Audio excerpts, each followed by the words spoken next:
Good morning, student. Today we are going to continue the second chapter. Till now, we have studied the tripartite struggle between three dynasties Rashtrakutas, Gurjara and Pratiharas, and Palas from Bengal. Afterwards, we have learnt about the Rajput ruler. There, I have been explained to you about Prithviraj Chauhan, one of the brave Rajput ruler. There, you have learnt about the one book, which is a chronicle or folklore book, which was written by Chandabardai, and this book is all almost explanation about Prithviraj Chauhan. Afterwards, when we have learnt about the Turco-Afghan invasions by Ghazni and Ghori. Okay, so Afghan ruler Mahmud Ghaznavi, who came during the 1000 to 1027 century, and at least he had invaded and attacked India 17 times. During these 17 times, he looted all the jewelries and the wealth from India. He was having only the one motive, one intention to beautify his capital, his place Ghazni. Afterwards, student, we have gone through the Shahabuddin Muhammad Ghori, who was a Turk, and he came after Mahmud Ghaznavi. So Muhammad Ghori, he fought two battles here with Rajput ruler Prithviraj Chauhan. First battle that took place in 1191, that is known as the First Battle of Tarain. In this battle, he defeated by Prithviraj Chauhan. He was not having any kind of the idea, the bravery and the courageousness of Prithviraj Chauhan. But afterwards, he was supported by one of the enemy of Prithviraj Chauhan, Jaichand. Their story also I have been explained to you. So the second battle of Tarain in 1192 century, this battle Prithviraj Chauhan was defeated by Sahabuddin Muhammad Ghori. So in this way, student, after this battle, there is the establishment of the foreign rulers in India. There is a difference of Mahmud Ghaznavi and Muhammad Ghori. Mahmud Ghaznavi just want to only loot and rob all the wealth from India and to beautify his capital Ghazni. But whereas Shahabuddin Muhammad Ghori is having the one intention to establish the empire in India. He just want to become the ruler of India.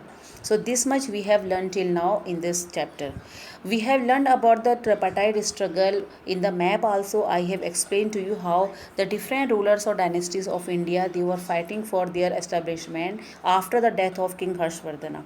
So now today in the series, student, we are going to learn about these all kinds of the kingdom, the dynasties who were in India, how they have been governed, and how was their administrative work in India. So student, today we are going to learn the administration work of the all the different kinds of the kingdoms and provinces. So now student, if we talk about this one today's topic, so like all the kings, their kingdoms was divided into the provinces, and this province is known as the bhuktis. And for take care of these bhuktis, there were different kinds of the Vishyapatis. Okay, it means we can understand first of all kingdoms were their big empire. The kingdom has been divided into the bhuktis, and bhuktis also further was divided into the Vishyas. So Vishyas was looked after by the Vishyapati. Afterwards, for the small villages, there were the smallest administrative system, which is under the village headman and supported by the village committee. So now we can compare in the today's term also, like we are having the country, then states, and then after state we are having the districts, and then we are having the different kinds of tehsils. Okay, and then blocks, it means afterwards we are having the village areas. So at that time also, you can understand first of all how the kingdom was divided into the bhuktis. The bhuktis were divided into the Vishyas, and Vishyas was looked after by the Vishyapatis. If we talk about the villages, so villages was divided into the village headman. It means supported by the village headman, which was supported by the village committee. Now next point we can understand, it means the newly emerged kingdoms adopted the high sounding titles. It means those who are the kings of the kingdoms. So they having the title of Tribhuvan. Tribhuvan means three. Bhuvans mean this is the, it means all kinds of the area. Tribhuvans or Maharaja Dhiraja. Okay, so he was having the assuming the two kinds of titles, even either Maharaja Dhiraja or Tribhuvan. Afterward, there were different kinds of committee who was advising to the king time to time. There was a different kinds of the ministers, like the first of all the foreign minister, who is known as the Sandhi Vigrahika. Sandhi Vigrahika, he was the foreign minister. Storehouse in charge known as the Bhandagarika, and fort in charge known as the Kotapal, and commander of army known as the Mahasenapati. Or royal priest. Priest means those who are the pujari, and the pandit, he was known as the Raj Purohita. So in this way we can understand that there were the different kinds of the persons, those were helping to the king in different kinds of the working. Like foreign minister known as the Sandhi Vigraharika, storehouse known as the Bhandagarika, fort in charge Kotapal, commander of army Mahasenapati, and royal priest known as the Raj Purohita. So in this way the king maintained his own army and also depend upon his feudatories for troops and armaments at the time of war. Afterwards, the king gave grants of land to many of his lesser king or feudal lords instead of salaries. So this also system has been started in India. It means feudal system. You can understand a feudal system means in place of salary, they were providing the small pieces, or they were granting the small pieces of land, and according to them they can produce all the things for there. So this is the administration system of the different kingdoms during the 9th and 8th century in India. If you talk about their social life, so we can understand the Rajput, they were considered themselves the Kshatriyas. Okay, so Kshatriyas were one of the warrior. Kshatriyas mean those were the warrior. Okay, so they claim themselves they are from the family of the Agni, sun or the moon. So they are having the different kinds of the family, like they just earlier also we have learnt about it. They were known as the Surya Vansham and the Chandra Vansham. So in this way Kayastha also have emerged during this period. Kayastha also has been emerged during this period. Kayastha were those who are doing the trade and the business work. Afterwards, when we can understand here, the position of women declined during this period. It means as the outsider invaders when they came. So according to the some kinds of the cultural changes, this also took place in Indian society. Many evil practices such as the polygamy, sati, child marriage, etc. prevailed.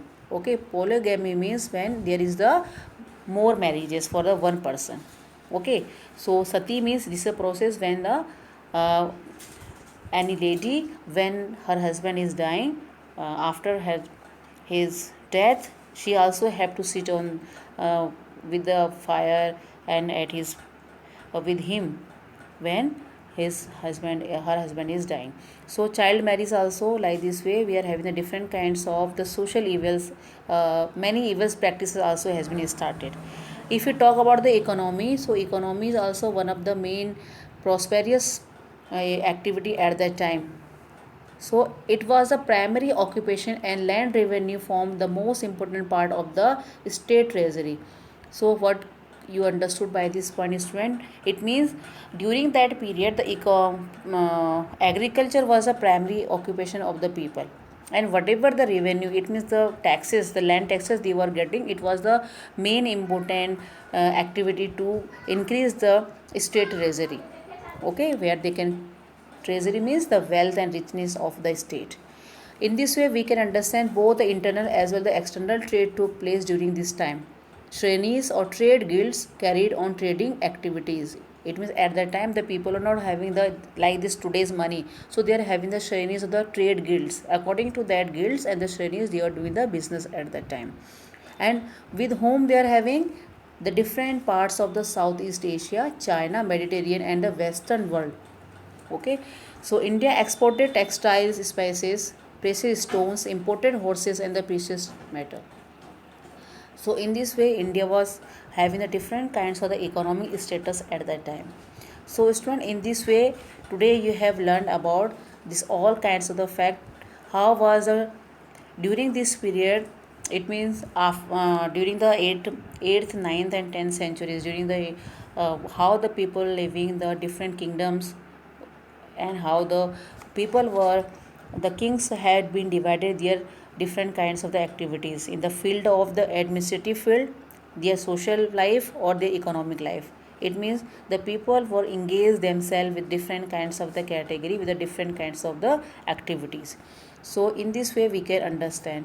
If we talk about some other portions, so there it means outcome of the tripartite struggle. It means student, just I have, when I studied the chapter, there I have been explained to you, there is a conflict between the three kingdoms.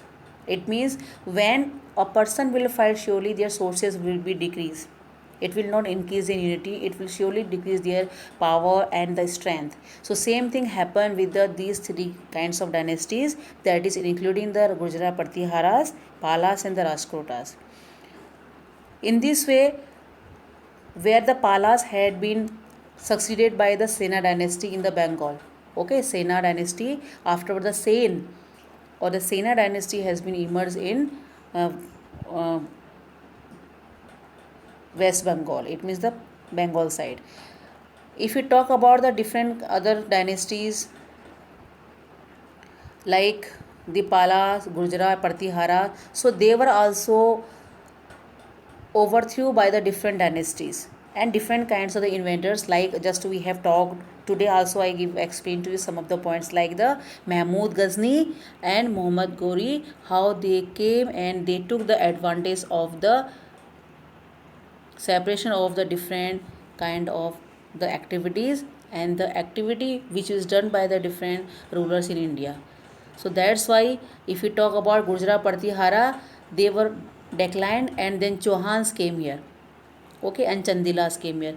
Likewise, if you go to Pratihara, so there Mahmud Ghazni, he came here. Afterwards, if we talk about the Rajputas, Rajputa was the Deccan place. Okay, Deccan place means where is the Maharashtra, these areas. So they were overthrown by the Chalukyas. So different kinds of the subordinates, the dynasty has been founded at that time. So in this way, student, we can understand these three dynasties who are fighting or they are having the one term tripartite struggle after death of Harshvardhana. They were overthrown by the different dynasties. Like Chauhans has been placed by the placed to Gurjara Pratiharas, and western side Mahmud Ghaznavi and Muhammad Ghori, they also started to attack. Okay, Rajputas, they were overthrown by the Chalukyas. So student, in this way we can understand about this chapter. This chapter is explaining about the new kings and kingdoms and slowly what the things had been took place in India during these centuries. Okay, so afterwards till now you have to understand during the 1191, it means the ending of the 12th century. Okay, ending of the 12th century, the new kind of dynasty had been emerged in India. In the third chapter you will study about afterwards what happened when the Shahabuddin Muhammad Ghori, he just have the intention to establish his empire in India. So in this phase trend you have to go through, you will understand whatever the things your teacher had been explained to you in this chapter. So for today this much. Thank you and have a nice day.